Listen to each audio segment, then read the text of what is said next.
The truth did not arrive with a thunderclap or a screamed accusation. It came on a slip of pale, stiff parchment, delivered by a trembling hand in the dead of the second night, when the castle slept its deepest and most dreamless sleep. King Valerus sat alone in his study, the vast chamber a cavern of carved mahogany and the scent of old paper and beeswax. A single candelabrum bled golden light across his desk, illuminating the spidery, precise script of his queen's newest physician. He had read the words a dozen times now, and still they refused to assemble into any coherent meaning. His mind, ancient and vast, capable of holding the histories of empires and the genealogies of 1,000 bloodlines, rejected them. A botanical inhibitor.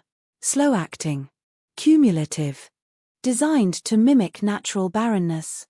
Administered in small, consistent doses over centuries. Centuries. The word was a stone dropped into the silent well of his heart. Not a decade. Not a lifetime. Centuries. He smoothed the parchment with a hand that did not shake, a discipline learned over millennia of absolute rule. No outward sign could betray the tectonic shift occurring within him. The granite of his long sorrow was cracking, and what was emerging from the fissures was not relief, but a cold, silent, and utterly boundless rage. A rage so pure and so profound it had no heat, only a terrible, crystalline clarity. He had mourned their childlessness as a curse of fate, a cruel irony of their immortal lives. He and Alara, bound by a love that had defied courts and wars, blessed with an eternity to share, yet denied the one thing that would have made that eternity a dynasty. He had watched the hope in her eyes, so bright in their first century together, slowly dim and gutter out, replaced by a graceful, hollowed-out resignation that broke his heart anew every time she thought he wasn't looking. He had held her through nights of weeping so silent he only knew of it by the dampness on his shoulder. He had fought duels with his own council members who whispered of setting her aside for a more fruitful queen. For 500 years, he had defended her, comforted her, and shared in a grief he believed was a shared, natural tragedy. It was a lie. It was not a tragedy. It was an assault. A violation. A murder of possibilities, carried out in slow motion, day by day, cup by cup, for half a millennium. The parchment crinkled as his fingers finally, unconsciously, tightened. The sound was like a bone snapping in the stillness. Someone in his castle, someone in his court, someone who smiled at him and bowed to his queen, had been feeding her poison. They had watched her sorrow, listened to her quiet despair, and continued their work with the diligence of an assassin. He rose from his chair, the movement fluid and silent, a predator uncoiling. The rage was a physical thing now, a pressure behind his eyes, a tightening in his chest that was not his stilled heart, but the muscles around it. He needed to see her. He needed to stand in the same room with her and breathe the same air, to reassure himself of the one truth that had not been stolen from him. Her. He found her where he knew she would be, in the moon-drenched expanse of the Solace Garden. It was a place she had cultivated herself, a riot of night-blooming flowers whose silver and white petals seemed to drink the moonlight and glow from within. She had called it her solace, but he knew it was her mausoleum, a beautiful tomb for the children she had never born. She was standing by the fountain, her back to him, her silver hair a waterfall of light against the dark velvet of her gown. Her head was tilted as she listened to the gentle splash of water, a sound that had once soothed them both but now seemed to mock him with its ceaseless, empty rhythm. He stopped at the edge of the stone pathway, hidden in the shadow of a gnarled weeping willow. The urge to go to her, to sweep her into his arms and tell her everything, was a physical fire in his throat. But the words caught there, tangled with the horror of what they meant. How did he tell the woman he loved that the deepest sorrow of her life was not a failing of her body, but a betrayal by their world? How could he look at her, see the delicate tracery of old pain around her eyes, and tell her it had all been for nothing? That her grief was a carefully constructed cage built by an enemy who wore the face of a friend? She turned, as if sensing his presence. A small, sad smile touched her lips. It was the smile she always wore in this garden. "Valerus," she said, her voice as soft as the petals of the moon jasmine beside her. "I could not sleep." "Nor I," he managed, his own voice a low rasp. He stepped from the shadows, forcing his body into a posture of calm he did not feel. She looked at him, her gaze searching. For a flicker of a moment, He saw the young woman he had fallen in love with, the fierce, vibrant mortal whose spirit had burned so brightly he had been compelled to offer her eternity just to keep it from extinguishing. The centuries had banked that fire, but not put it out. He saw it now, a flicker of concern in the depths of her violet eyes. Is something wrong? He crossed the space between them, his feet making no sound on the moss-kissed stones. He took her hands in his. They were cool, as always, but felt impossibly fragile. He looked down at them, at the elegant, long fingers, the hands that he had once imagined holding their child. The rage crested again, a silent, screaming wave. He wanted to burn his kingdom to the ground. He wanted to rip the truth from the throat of whoever was responsible. Instead, he lifted her hands to his lips and kissed her knuckles. Nothing is wrong, he lied. And the lie was a new kind of poison, one he was now administering himself. He looked into her beloved, trusting face, and for the first time in their long life together, he was the one building the wall between them. The parchment in his study was not just a report, it was a stone, and he had just laid it in place. The weight of it was unbearable. He held her there in the sterile light of the moon, surrounded by the ghosts of their unborn children, and let the silence stretch. He let her believe, for a few more hours, in the shared, noble tragedy of their lives. It was the last gift he could give her before he shattered her world forever. And as he looked over her shoulder at the dark, sleeping castle, every window became the eye of a suspect, every shadow a potential assassin. His home had become a hunting ground. And he was the only hunter who knew it. Their first century together had been a blur of stolen moments and defiant joy. Ilara, still so new to the rhythms of the night, had brought a sun-drenched vibrancy to his ancient, shadowed world. He, who had thought himself beyond surprise, found himself enchanted by the way she discovered immortality.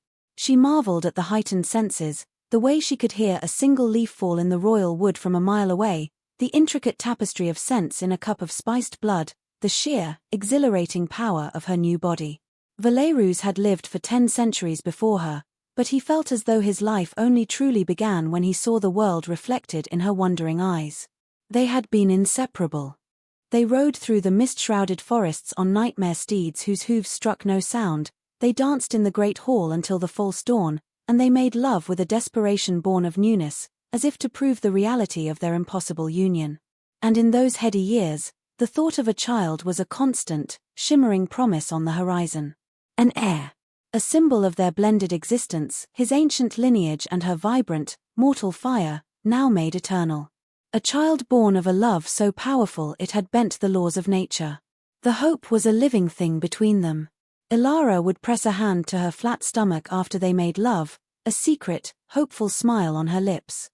Valerus would find himself looking at the royal nursery, a wing of the castle that had been sealed for generations, and imagining it filled with light and laughter. His council, initially wary of a mortal-born queen, began to see the political necessity of an heir. A child would solidify her position, quiet the grumbling of the old blood families, and secure the future of his line for another millennium. The first decade passed. Then the second. The quiet, hopeful smiles became more fleeting. The glances at the nursery wing became tinged with a faint anxiety. The physician at the time, a stuffy traditionalist named Lord Malachi, had offered placations.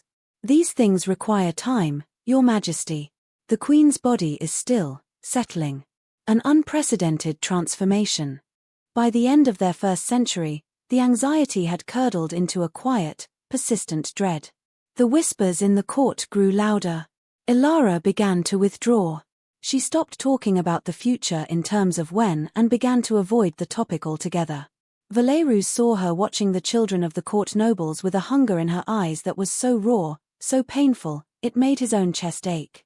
He saw the way the other ladies of the court would touch their own children possessively when she drew near, their gestures a mixture of pity and a cruel, unspoken superiority. He tried to shield her. He forbade talk of succession in her presence. He lavished her with gifts, with journeys to the farthest, most beautiful corners of his domain. He held her and told her she was enough, that their love was enough. And he believed it. But he could not silence the deepest fear in her heart, a fear that was echoed in the very architecture of their lives, that she was flawed. that the miracle of her transformation had come at a price. The 2nd century was a study in grief. Malachi finally delivered the verdict they had long feared, his words wrapped in layers of obsequious regret. A tragic consequence of the turning, Your Majesty. Her body, while immortal, remains inhospitable. It is a barren field. Beautiful, but barren. Valerus had nearly torn the man's head from his shoulders. But Ilara had stopped him, her hand on his arm, her face a mask of pale, calm acceptance. It was as if hearing the fear spoken aloud had finally solidified it into a truth she could carry. From that day on, a part of her closed. The sun-drenched vibrancy that had so captivated him was still there, but it was now veiled, as if seen through smoked glass. She performed her duties as queen with impeccable grace. She was a patron of the arts, a shrewd diplomat, a beloved ruler. But the private woman, the Ilara who had marveled at the world with him, retreated behind a wall of quiet sorrow. The solace garden was her creation during that time. She poured all her frustrated creativity, all her unspent maternal energy, into the soil. She coaxed life from the earth because she could not coax it from her own body. And Valerus let her. He watched her create beauty out of her pain and loved her all the more for her resilience. Their love, once a fiery, passionate thing, deepened into something else.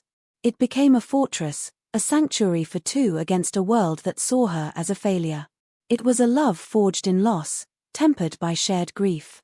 It was quiet and profound, and he had thought it was unbreakable. Now, standing in the shadow of the willow, the physician's report a brand on his mind, he saw that their fortress had been a prison.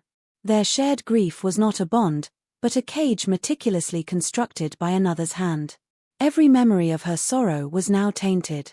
Every time he had held her while she wept, he had been comforting a victim who did not know she was being attacked.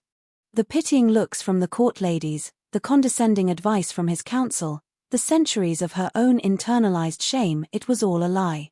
A performance orchestrated by a traitor. He thought of Lord Cassian, his oldest friend, the advisor who had stood by him for 800 years. Cassian, who had been there when he first brought Ilara to court. Cassian, who had counseled patience. Cassian, who had always spoken of the unfortunate reality of their situation with such solemn, sympathetic gravity. He had been a pillar of support. A comforting presence in their long winter of sorrow. The memory of Cassian's face, etched with concern, now made Valerus's skin crawl. The rage was back, colder this time, sharper. It was the honed edge of a blade. The investigation would begin with him. He would start with the man he trusted most in the world, outside of Ilara. He would look into the eyes of his friend and he would find the truth, and then he would unmake the world of the one responsible. He owed Ilara 500 years of stolen hope. And he would repay that debt in blood and ruin. The next evening, the court proceeded with its usual, glacial elegance. Vampires, Valerus had long observed, perfected the art of hiding turmoil beneath a placid surface. He sat on his throne of obsidian and iron, Ilara beside him on her own, smaller throne of weirwood and silver. She looked regal, composed, a perfect portrait of a queen. Only he could see the faint tension in her jaw, the way her fingers rested just a little too stiffly on the armrest. He had not told her. The secret was a living, breathing creature curled in his gut, and it made looking at her an exquisite form of torture. He let his gaze drift over the assembled court. Lords and ladies in their dark fineries, their faces pale and beautiful masks. For the first time, he saw them not as his subjects, but as a collection of suspects. The Lady Annalise, whose bloodline was nearly as old as his own, and who had once suggested, ever so delicately, that a union with her own daughter might stabilize the succession, Baron von Hesse, a grim traditionalist who believed mortals were little more than cattle and had never fully hidden his disdain for Ilara. And then there was Cassian. Lord Cassian stood near the dais, his customary position of honor. He was tall and silver-haired, his face a roadmap of dignified age. He met Valerus's eyes and gave a small, respectful nod, his expression one of unwavering loyalty. It was the same look he had given Valerus for centuries. Tonight, it made Valerus's teeth ache. He had to begin. He could not sit here, suffocating in this gilded cage of pleasantries, while the truth festered. He needed to see Cassian, to speak to him, to weigh his words and measure his silences. He gave a subtle signal, a flick of his fingers, and a chamberlain stepped forward. The king will retire to his solar. He requests the presence of Lord Cassian. A ripple of quiet curiosity moved through the court. An unscheduled, private meeting during a formal reception was unusual. Ilara's head turned slightly, her eyes questioning him. He gave her a look that he hoped was reassuring, a silent promise of later, and rose. The solar was a smaller, more intimate room than his study, dominated by a vast, star-chart tapestry that covered one wall. Valerus stood before it, tracing the path of a long-dead constellation, when Cassian entered. The heavy oak door closed with a soft thud, sealing them in. "Your Majesty," Cassian said, his voice calm and measured. "You wished to see me." Valerus turned slowly. He did not offer his friend a seat, nor the customary glass of aged, sanguine wine. He let the silence hang between them, a weapon in itself. He studied Cassian's face, the familiar lines of concern, the steady, patient eyes. Could this man, who had taught him strategy when he was a fledgling king, who had advised him through 3 territorial wars and a dozen internal crises, be capable of such a monstrous, patient betrayal? "I have been reflecting," Valerus began, his voice low and devoid of warmth, "on the matter of succession." A flicker of something, surprise, caution, crossed Cassian's face before it was smoothed away. "A heavy burden, my king. As it has always been." "Indeed," Valerus said, moving towards the hearth where a fire burned, its flames a jarring, living presence in the cool stillness of the room. 500 years. A long time for a kingdom to be without the promise of an heir. It creates instability. Whispers. "The court has always whispered," Cassian replied smoothly. "It is their nature. But your strength, and the Queen's grace, have always silenced them. The kingdom is secure, Valerus." The use of his name, a privilege of their long friendship, grated on him. "Is it? Some might argue that a king who cannot secure his own line is not secure at all. That his reign is a beautiful, but temporary, chapter. That desperate measures might be required for the long-term health of the kingdom." He let the words hang in the air, each one a baited hook. Cassian's posture did not change, but Valerus, whose senses could detect the frantic beat of a mortal heart from 100 paces, could perceive the subtle shift in the man's stillness. A tension, a bracing. "I cannot imagine who would be so treasonous as to suggest such a thing," Cassian said, his voice a perfect instrument of concerned loyalty. "Your reign is the health of the kingdom. And the Queen?" Valerus pressed, turning to face him fully, pinning him with a gaze that had made generals tremble. "What of her role in this health? She has given me no heir. For 500 years, she has been a source of disappointment in that regard. A political liability." He used the court's cruelest words, tasting them like ash in his mouth, to see how Cassian would react. The older vampire's face settled into lines of deep, practiced sympathy. It was a look Valerus knew well. "Never a disappointment, my king. A tragedy. A source of great sorrow for you both, which we have all shared. But Her Majesty's worth is not measured in her womb. Her wisdom, her heart. She is the finest queen this kingdom has ever known." The praise was flawless. The sentiment was perfect. It was exactly what a loyal friend would say. And it was utterly, damnably convincing. For a moment, Valerus felt a sliver of doubt.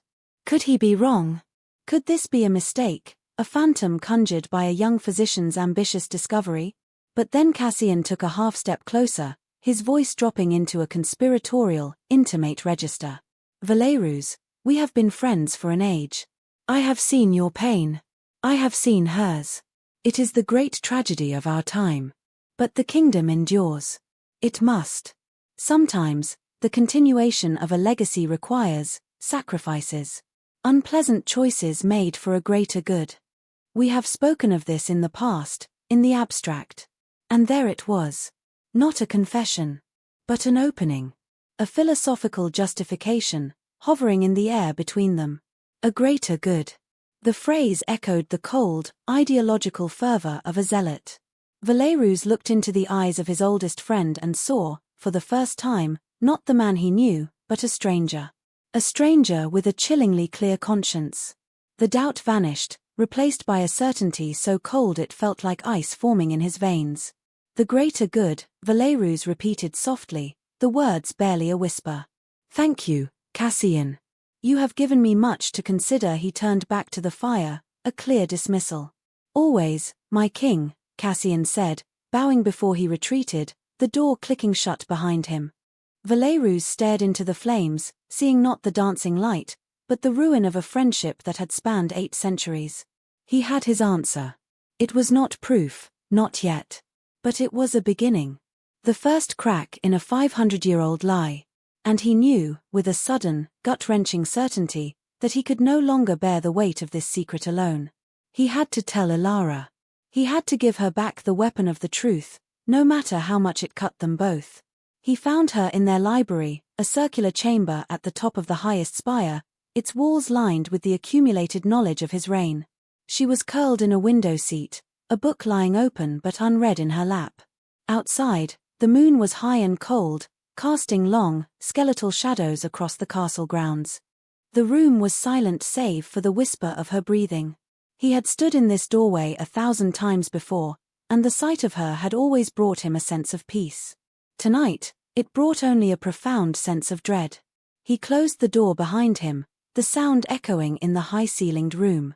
She looked up, her expression unreadable in the dim light. You were with Cassian, she stated. It was not a question. I was, he said, his voice tight. He walked towards her, his body feeling heavy, ancient. Every step was a countdown to the moment he would detonate her world. Did you find what you were looking for? She asked, her voice quiet but laced with an unnerving perception. She knew. She didn't know what, but she knew that the careful balance of their lives had been disturbed. He stopped before her, the stone of the window seat cold against his legs. He could not bring himself to sit. He felt like a judge about to pronounce a sentence. Ilara, he began, and his own voice sounded strange to him. He knelt before her, taking her hands. They were cold. He chafed them between his own, a useless, human gesture he had never shed. What I am about to tell you will be difficult to hear. But you must know that it is the truth. A truth that has been hidden from us for a very long time. Her eyes, those beautiful violet depths, widened slightly. She braced herself, her spine straightening. She had been a queen for 5 centuries, she knew how to receive terrible news. Our sorrow, he said, forcing the words out. The matter of an heir. We believed it was fate. A cruelty of nature. He took a breath. We were wrong. It was not nature, Ilara. It was a choice. Someone else's choice. She stared at him, her expression a blank canvas of incomprehension. What are you saying? He reached into his coat and pulled out the folded parchment. Her physician's report. His hands were not quite steady as he offered it to her. Lyra has made a discovery. She has been testing things. The wine you favor. The herbal infusions you take for sleep. She found something. Ilara took the parchment, her gaze dropping to the script. The silence in the room became absolute, a ringing pressure in his ears.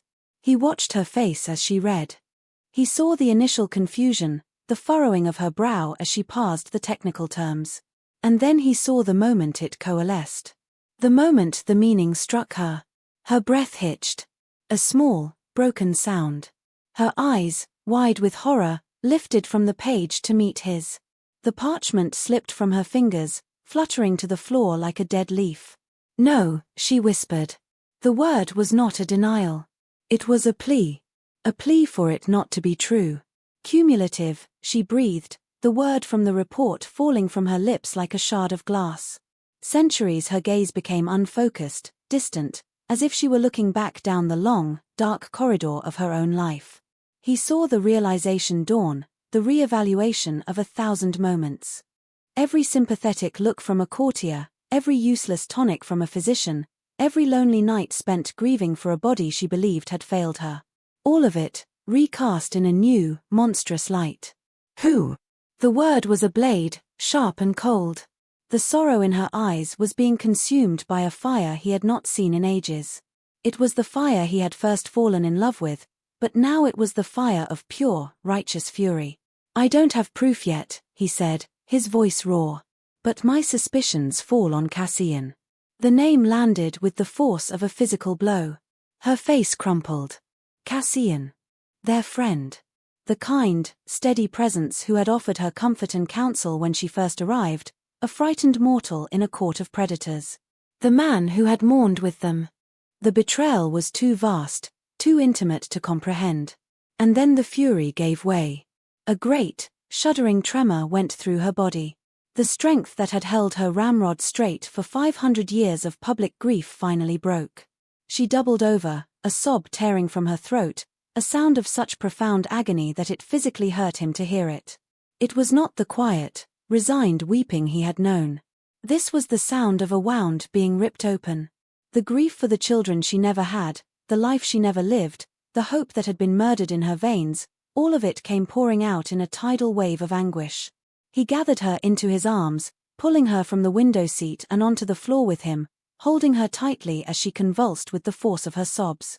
He buried his face in her hair, murmuring her name over and over, the only word that made any sense. There were no platitudes, no comforts he could offer. The truth was out, a poison of a different kind, and all he could do was hold her as it worked its way through her. After a long time, the sobs subsided into ragged, exhausted breaths. She leaned against him, her body limp. He could feel the dampness of her tears through the fabric of his coat. She lifted her head, and her face in the moonlight was terrible and beautiful. The tears had washed away the mask of the serene queen, leaving behind the raw, fierce face of a woman who had been wronged. "He watched me," she whispered, her voice hoarse. "He watched me grieve. He brought me infusions with his own hands, telling me they would give me restful sleep." Her own hands clenched into fists, her nails biting into her palms. "All those years. I hated myself, Valerus. I thought I was broken. I thought I had failed you. Failed our line." "Never," he said fiercely, his grip tightening on her. "You never failed me." "They will pay," she said, and her voice was no longer the voice of a victim. It was the voice of a queen. A cold, clear promise of retribution. Not just Cassian. All of them. For every year. For every tear. They will pay. He looked at her, at the fire reborn in her eyes, and knew that the woman he had been trying to protect was gone. In her place was an ally. A partner in vengeance. They were no longer two souls grieving in isolation. They were two monarchs with a kingdom to cleanse. The truth had shattered them, but in the ruins, they had found a new, terrible purpose. They would not just mourn what was stolen. They would reclaim it, and the price of that reclamation would be paid by every single person who had stood by and watched her suffer in silence. The days that followed were a masterclass in deception.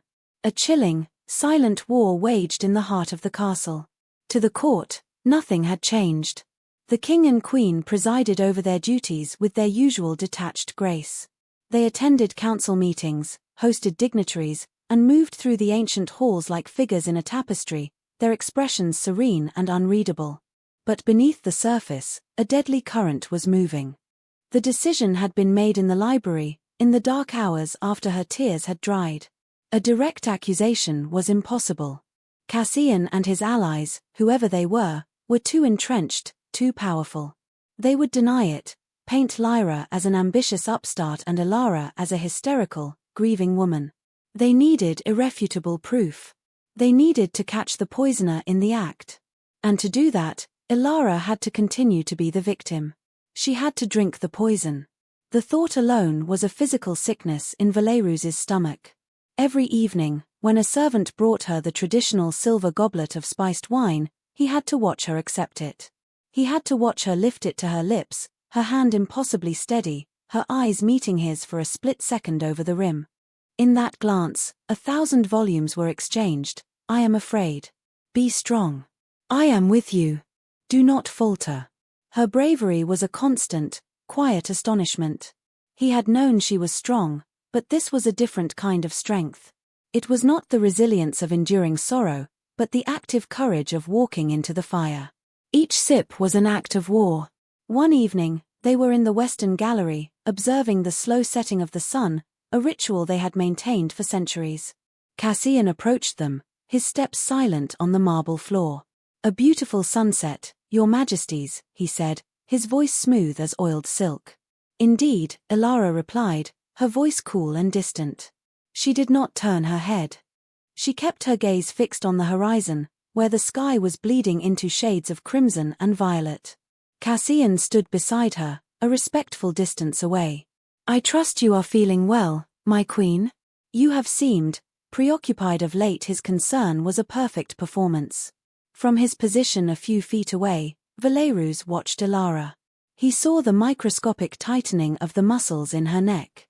"The weight of ages grows no lighter, Lord Cassian," she said, her words carrying a delicate, weary bitterness that was utterly convincing. "Some days are heavier than others." "Of course, your majesty," Cassian said, his voice dripping with sympathy. "Perhaps a stronger infusion for your sleep is in order. I could have the apothecary prepare one. The one with chamomile and silver leaf has always brought you peace." Silver leaf. Lyra's report had named it as the masking agent, the herb that disguised the bitter taste of the core poison. Valerus's hand clenched at his side. The audacity of the man, to stand there and offer her the very instrument of her torment, cloaked as a kindness. Elara finally turned her head, her expression one of profound, regal weariness. "You are too kind, my lord," she said, and the irony in her voice was so subtle, so fine, that only Valerus could detect it. "Your concern for my well-being has always been a great comfort." Cassian bowed, a self-satisfied, paternalistic smile gracing his lips. "It is my honor and my duty, your majesty." As he walked away, Elara's gaze met Valerus's. Her eyes were burning. The mask of the weary queen had slipped, revealing the furious warrior beneath. She had not flinched. She had met the enemy on his own terms and turned his feigned kindness into another piece of evidence. In that moment, his love for her was so overwhelming it was almost painful. It was no longer the protective love for a fragile thing, but the profound respect for an equal, a partner in a deadly dance. Their strategy was twofold. While Elara played the part of the unsuspecting victim, Valerus began to exert pressure on the court's infrastructure. He initiated a full audit of the royal apothecaries, citing inefficiencies in household expenditures. Under this guise, Lyra was given unprecedented access to inventories, order logs, and dispenser records going back decades.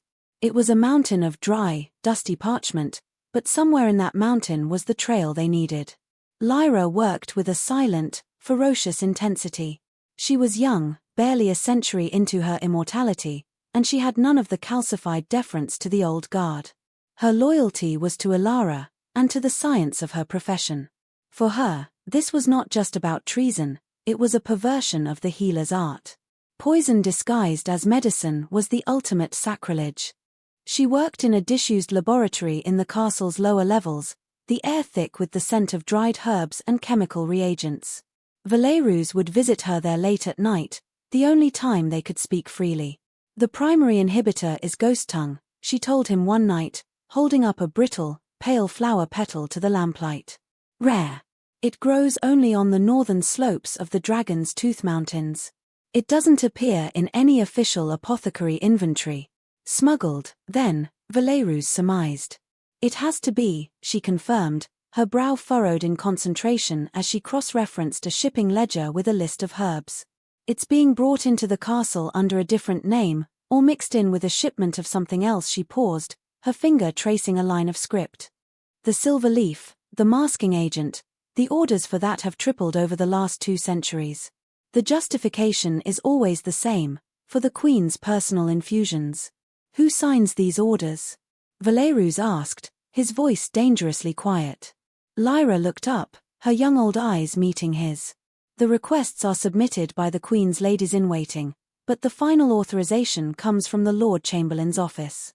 The signature is always the same." She pushed a ledger across the table towards him. Valerus looked down at the page. At the bottom of a request for a crate of silver leaf, dated 74 years ago, was a familiar, elegant signature. Cassian. It was a small link in a long chain, but it was a link nonetheless. The trap was slowly closing, but the bait was his own queen. And every day she played her part, the risk grew. One mistake, One flicker of fear in her eyes at the wrong moment, and their enemy would know he was discovered. And a cornered predator, Valerus knew, was the most dangerous beast of all. Lyra was the fulcrum on which their entire plan balanced. She was the only one with the knowledge to trace the poison and the courage to defy the ancient, knotted hierarchies of the court. While Valerus and Alara presented a facade of serene power, Lyra moved through the castle's hidden pathways, the servant corridors, the storage cellars, the forgotten laboratories, like a ghost with a purpose. She was their eyes and ears in the world they could no longer trust. Her loyalty to Alara was absolute, forged not in centuries of fealty, but in a moment of shared, horrified discovery. When she had first brought the results to Valerus, her hands had trembled, not with fear of the king, but with fury on behalf of her queen. She saw Alara not as a political symbol, but as a woman, a patient who had been subjected to the most intimate and protracted form of abuse. Her investigation became an obsession. She slept in snatches, her mind a whirlwind of botanical names, shipping routes, and servant rosters. The castle, once her home and place of work, had transformed into a web of conspiracy. Every friendly face was a potential liar, every offered cup a potential threat. She focused her attention on the final point of delivery, the personal servants who brought Alara her daily wine and nightly infusions. There were 4 of them, rotating on a weekly schedule. Under the pretext of improving kitchen hygiene standards, Lyra took over the supervision of the Queen's dietary preparations. This allowed her to observe, to question, to watch. She noticed a pattern. The subtle bitterness of the ghost tongue, though masked by the silver leaf, was strongest in the 3rd week of every month. This was the week when a young, nervous page named Alaric was on duty. He was a distant cousin of a minor noble house, eager to please, and terrified of making a mistake. He seemed an unlikely conspirator. He was a tool, not a mastermind. Lyra began to watch him. She would happen to be in the kitchens when he was preparing the evening tray. She would ask him innocent questions about his family, his ambitions. He was jumpy, his eyes constantly darting towards the shadows. He was a boy carrying a secret far too heavy for him. One night, Lyra decided to force the issue. She knew Alaric's route from the kitchens to the Queen's chambers. It passed through a long, tapestry-lined corridor that was always empty at that hour. She waited for him in the deep shadow of an alcove, her form utterly still. He came hurrying along, the silver tray in his hands rattling slightly. As he passed her hiding place, Lyra stepped out. Alaric gasped, stumbling back, his eyes wide with terror. A few drops of the dark wine sloshed over the side of the goblet. "My lady physician, you startled me." "My apologies, Alaric," Lyra said, her voice soft and calm, betraying none of the adrenaline singing in her veins. "I was just admiring the tapestry work." She stepped closer, her eyes fixed not on him, but on the goblet. "You seem nervous tonight." "No. That is. I am merely in a hurry. The Queen does not like her wine to be late," he stammered, his gaze refusing to meet hers. Lyra reached out and, with a surgeon's precision, dipped the tip of her little finger into the spilled wine on the silver tray. She brought it to her nose, inhaling deeply. The cloying sweetness of the silver leaf was dominant, but beneath it, faint and acrid, was the scent she had spent weeks hunting. "Ghost tongue." She looked up at Alaric. Her voice dropped to a whisper, but it carried the weight of a royal decree. "What is in this wine, Alaric?" The boy's face went ashen. All the blood drained from it, leaving it a waxy, terrified mask. "It is just wine, my lady. Spiced wine. As always." "Do not lie to me," Lyra said, her voice hardening. "I am the Queen's physician. I know every herb, every spice that enters her body. And I know there is something in this goblet that is not on any approved list. Something that comes from the Lord Chamberlain's private stores." Alaric began to tremble violently, the tray shaking so much the goblet threatened to topple. I don't know what you mean." "You are a pawn, Alaric," Lyra continued, pressing her advantage. "A delivery boy. But you are delivering poison to your queen. That is treason. A crime for which the punishment is not a swift death, but an eternity of torment. Do you think the one who gives you your orders will protect you then? Do you think Lord Cassian will share your fate?" At the mention of Cassion's name, a choked sob escaped the page's lips. The dam of his fear broke. The tray slipped from his nerveless fingers, crashing to the stone floor with a deafening clatter. The silver goblet rolled, spilling its dark, poisoned contents across the ancient flagstones. Alaric sank to his knees, his face in his hands. He told me it was just a tonic, he wept, his words muffled. A restorative, for the Queen's melancholy. He said the king knew.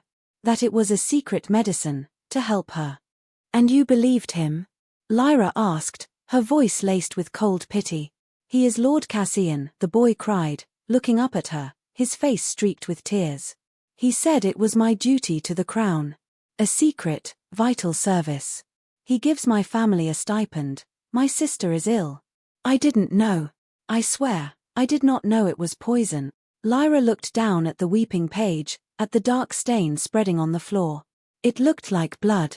She felt a surge of disgust, not just for Cassian, but for the entire system of power and fear that he had exploited.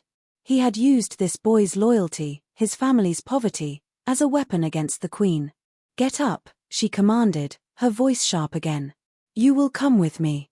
You will go to the king, and you will tell him everything. Every word, every meeting, every secret delivery.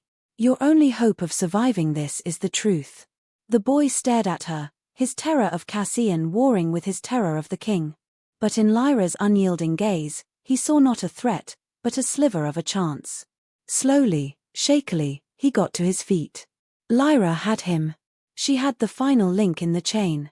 The trap, so carefully baited with the Queen's own courage, had finally sprung. The unraveling had begun.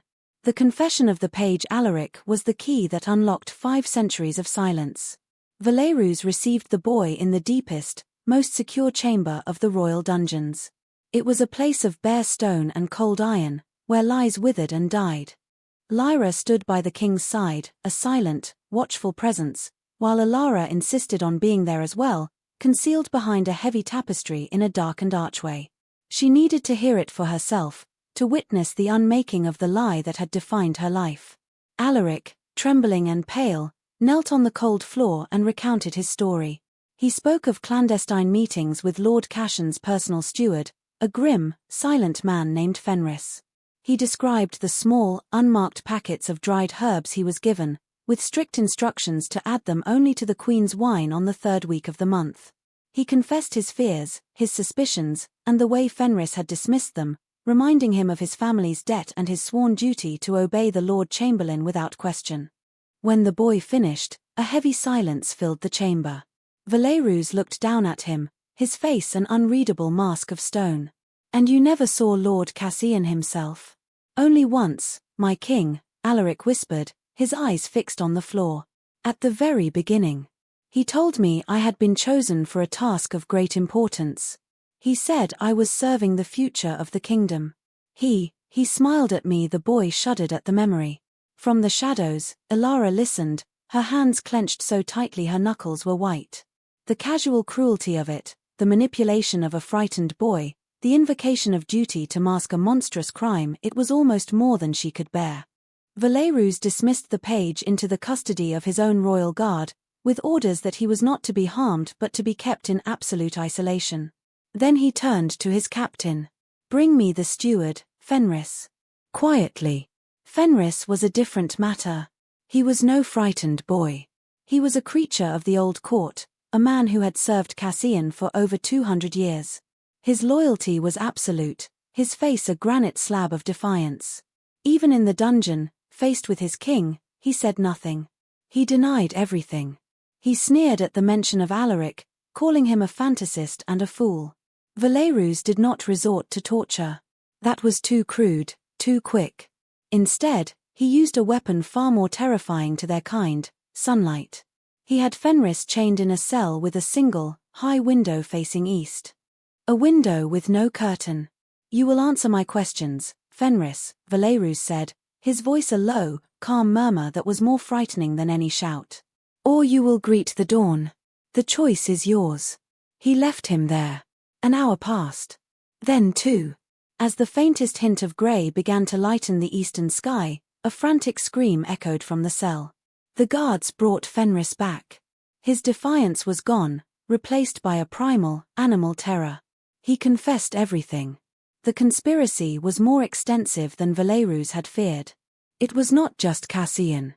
It was a small, powerful cabal within his own elder council. Lord Hrothgar, a military traditionalist who saw Ilara's mortal birth as a stain on the royal line. Lady Isolde, a matriarch of an ancient family whose own daughter had once been considered a potential match for Valerus. And 3 others. All purists.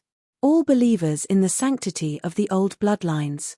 They saw themselves not as traitors, but as patriots, as surgeons cutting a cancer from the heart of the kingdom. Cassian was their leader, the architect of the plan, but they were all complicit. They had met in secret for centuries, guiding the slow, patient poisoning, covering each other's tracks, and reinforcing their shared, twisted ideology. Fenris named them all. He detailed their roles, their justifications, the secret ledgers they kept. The proof was now overwhelming, undeniable. The full, rotten scope of the betrayal was laid bare. Valerus and Ilara listened in the king's study as the captain of the guard gave his final report. The room was dark, lit only by the dying embers in the hearth. When the captain finished and retreated, a profound silence descended.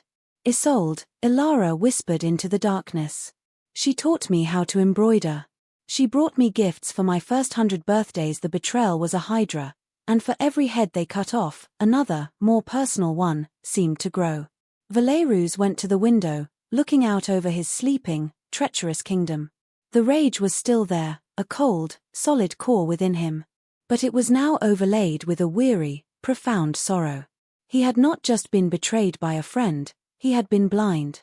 He had cultivated a garden where vipers nested, and he had never seen them. "We will call a full session of the court tomorrow at dusk," he said, his voice resonating with absolute authority. "Every noble, every courtier, every servant. No one is excused." Ilara came to stand beside him. She placed her hand on his arm. Her touch was firm, steady. The fire in her eyes had not dimmed. "They will be judged," she said. It was not a question. "They will be judged," he confirmed. He looked at her, at the queen who stood beside him, no longer a partner in grief but a partner in judgment. The woman who had been forced to be the symbol of their kingdom's greatest sorrow would now become the symbol of its cleansing. Tomorrow, the performance would end. Tomorrow, the court would finally see the truth. Not through whispers and rumors, but from the throne itself. And they would learn what true power, wielded by a king and queen united in righteous fury, looked like. The age of lies was over. The age of reckoning was about to begin. The great hall was a sea of dark silks and pale, expectant faces. Every member of the court, from the highest lord to the lowest kitchen hand, was assembled, their collective presence a low, murmuring hum of anxiety. A summons like this, an unscheduled, mandatory gathering of the entire court, had not happened in over a century. The air was thick with speculation and fear. The twin thrones on the dais were empty. The waiting stretched, each silent moment amplifying the tension. Then, the great oak doors at the far end of the hall swung open. Valerus and Ilara entered. They did not walk side by side. Valerus walked a half-step behind her, a place of honor guard, not dominance.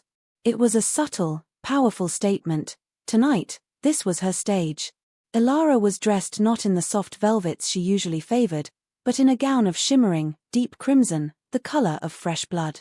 A single, star-like diamond rested at her throat. Her silver hair was coiled in an intricate, severe coronet. She looked not like a gentle queen, but like a goddess of war. Her face was pale, serene, and utterly merciless. They ascended the dais in silence, the only sound the soft rustle of her gown. They did not sit. They stood before the thrones, 2 figures of absolute power, and surveyed the hall. The murmuring ceased. A profound, breathless quiet fell. Valerus's gaze swept the room, and then he spoke. His voice, amplified by the hall's perfect acoustics, was not loud, but it carried to every corner, a low, resonant wave of sound that vibrated in the bones. "For 500 years, he began, this court, this kingdom, has lived with a sorrow. A shadow. The belief that the royal line would end with this generation. We have called it tragedy. We have called it fate. He paused, letting the words sink in. We were mistaken. It was not fate. It was treason. A collective gasp, sharp and sudden, rippled through the hall. Eyes darted from one noble to another. For 500 years, Valerus continued, his voice dropping colder, harder, my queen, your queen, has been the victim of a systematic and patient poisoning, designed to prevent her from ever bearing an heir. The shock in the room was palpable, a physical force. It was followed by a wave of horrified, disbelieving whispers.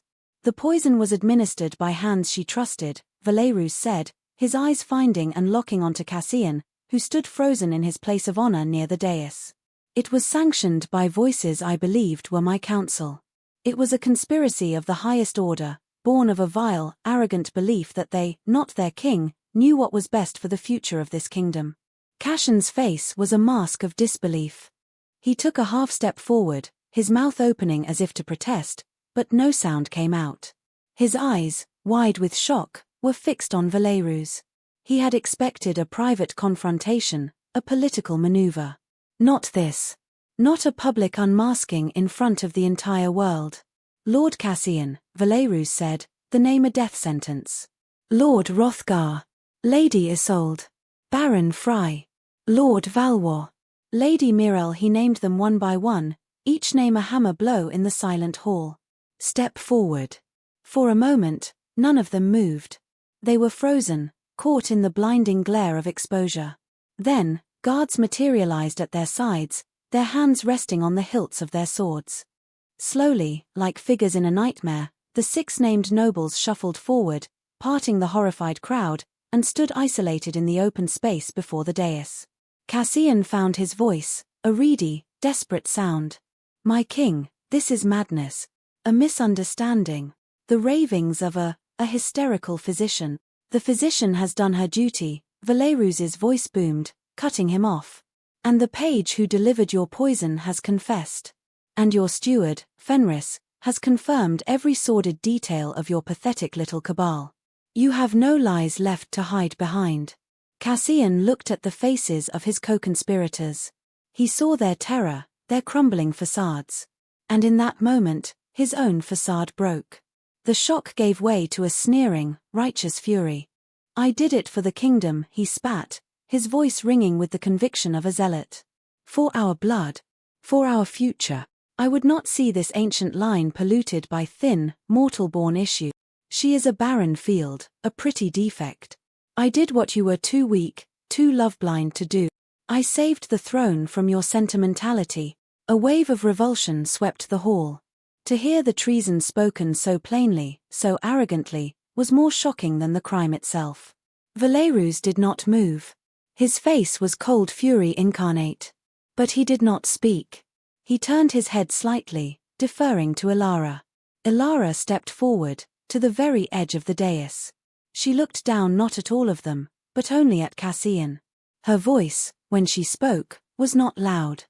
It was soft, conversational, and it was the most terrifying sound anyone in that hall had ever heard. You speak of my body, Cassian, she said, her gaze pinning him like an insect to a board. You, who have never borne life, who have never felt the hope of it, or the loss of it. You made my body a prison. You made my grief a spectacle for your own self-righteousness. She took another step, descending from the dais to stand on the same level as him. The move was shocking in its intimacy. You pitied me, she continued, her voice a silken whisper of contempt. You and Isolde, with your gentle words and your poisoned cups. You watched me weep, and you felt, what? Vindicated? Powerful? You stole 500 years of hope from me. You stole children from me whose faces I will never see. Not for the kingdom. For your own petty, withered pride. She was so close now he could have touched her. He flinched back as if from a flame. You think barrenness is a weakness? She asked, her voice rising just slightly, a razor's edge of power. I will show you what a barren field can do. It can be sown with salt, so that nothing ever grows again. Your name. Your line. Your legacy. I will burn it from the histories. You will be a whisper, a cautionary tale told to frighten children.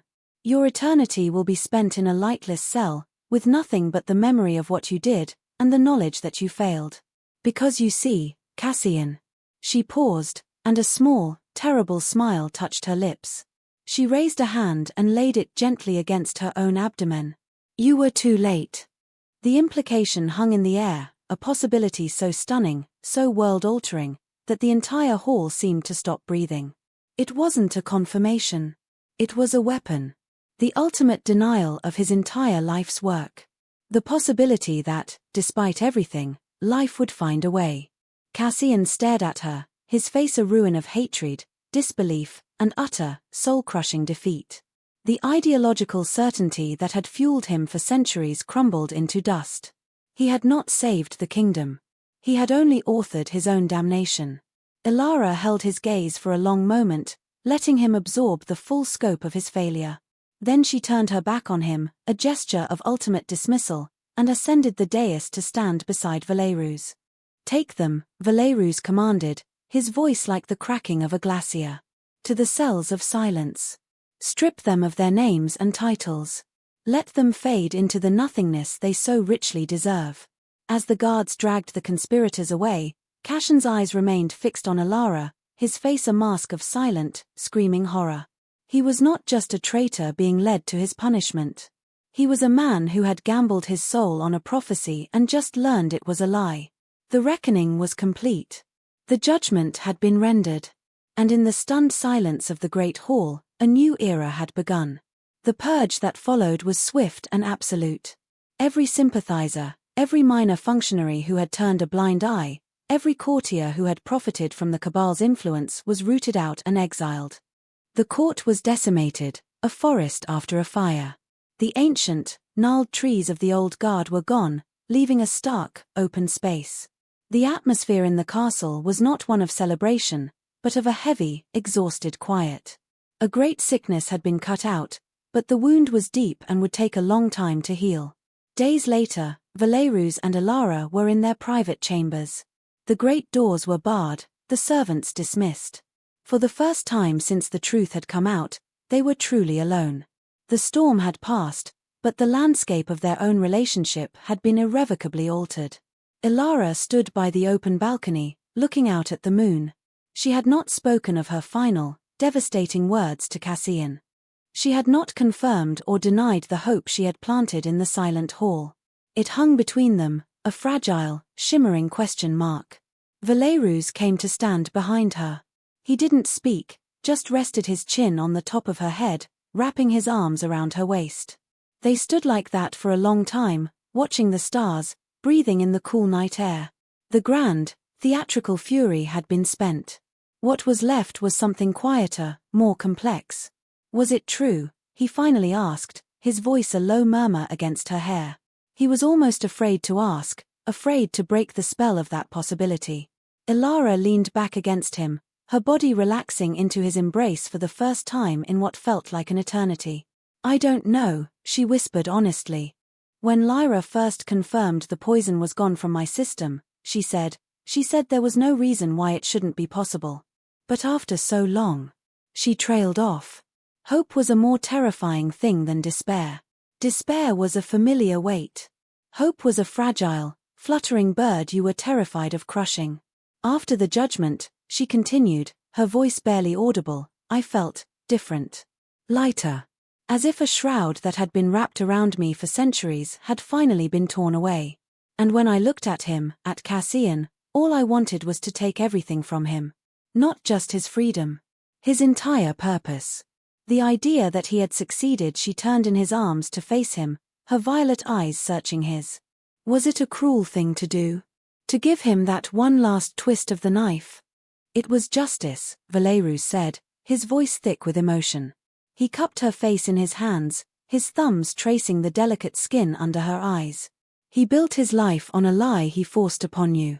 You ended it with a truth he couldn't bear. The most powerful truth of all, possibility. They stood in silence for another moment, the weight of 1,000 unsaid things passing between them. The ghosts of their past, the centuries of shared grief, the secret shame, the quiet resignation were finally beginning to recede. In their place was an unfamiliar, unnerving emptiness. A future that was no longer a straight, unchanging line, but an open, uncharted sea. "I am afraid," Ilara confessed, her voice small. "I know," he said, pulling her into a fierce, protective embrace. "So am I." It was an admission of a kind he had never made. He was Valerus the king, the ancient, the unflinching. But in that moment, he was just a man holding the woman he loved, facing a future that was as terrifying as it was beautiful. A few weeks later, he found her in the Solace Garden. It was just after midnight, the air sweet with the scent of moon jasmine. She was not standing by the fountain, the site of her old vigils. She was kneeling in the dirt, a small trowel in her hand, clearing a patch of earth. The moonlight silvered her hair and the damp soil on her fingers. He watched her for a moment, his heart aching with a love so profound it felt like a physical presence. The garden was no longer a mausoleum. It was just a garden again. A place of dirt and petals and new beginnings. He walked to her, his steps quiet on the grass. She looked up as he approached, a smudge of dirt on her cheek. A real, genuine smile touched her lips. It was a smile he had not seen in 500 years. It was the smile of the young woman who had marveled at the world, the sun-drenched mortal who had set his eternal heart ablaze. "What are you doing?" he asked softly, kneeling beside her. "I'm pulling up the nightshade," she said, gesturing to a pile of dark, wilted leaves. "It's beautiful, but it's poisonous. I thought I would plant something new here. Something that takes a long time to grow." He looked at her, at the hope that was no longer a desperate, painful thing, but a quiet, steady flame in her eyes. He saw the future there. Not a guarantee. Not a certainty. But a possibility. A seed planted in the turned earth of their lives. He reached out, his hand hesitating for a fraction of a second before he laid it gently, reverently, against her abdomen. It was the same gesture he had seen her make 1,000 times in their first century together, a gesture once filled with a hope that had slowly curdled to pain. Now, it was different. It was a question. A prayer. She covered his hand with her own, her fingers lacing with his. She didn't say anything. She just held his hand there, against her body, in the quiet of the garden, under the light of the moon. And in that shared, silent touch, a new story began. Not an epic of kings and courts and betrayals, but a quiet, simple story of a man and a woman, and a garden, and the terrifying, beautiful, uncertain promise of a new life. The kingdom was safe. Their love was reforged. And for the first time in 500 years, the future was truly, finally, their own.